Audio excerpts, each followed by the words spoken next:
Hi everybody, I've got my GoPro Hero 5 here and I thought I would show you this is actually it's been frozen a little bit. This has been in the fridge a while, but this is white quinoa. This is white quinoa cooked with, just cooked in water, and then I stirred in some tomato paste after it was finished cooking, and then I stirred in some, I think I stirred in some equal amounts of canola and soybean oil, but I could have also used sunflower oil, so I'm just playing with this, but really, really good. It's just quinoa and tomato paste. I'll show you what I'm eating with it. Hold on a sec.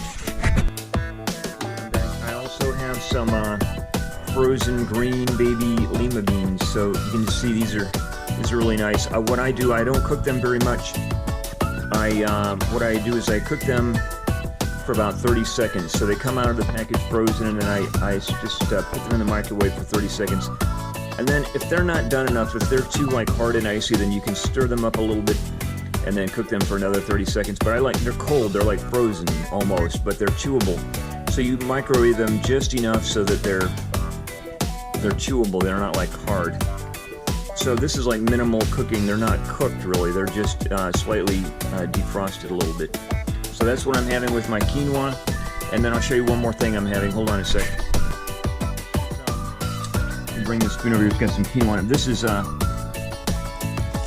This is also frozen now. It's been in the fridge, but the top of the fridge is it gets really cold, so it freezes. But this is whole wheat pasta. All it has in it is 100% whole wheat. But I cooked it in water, and then after it was finished cooking, I stirred in some tomato paste, and then again soybean and canola oil in equal amounts. So that's what I'm having. There's the quinoa with tomato paste and oil. Here's the whole wheat pasta with tomato paste and oil. And this is the Lima beans, frozen green baby Lima beans, just barely defrosted. So that's what I'm having. And the main feature of this, though, the other ideas are not too incredible, but I think I invented this idea, but it's probably been thought of by somebody else. It's the white quinoa cooked, and then after it's finished cooking, you stir in the tomato paste. So it's white quinoa with tomato paste, and then it's got oil stirred in afterwards. All right, thanks a lot.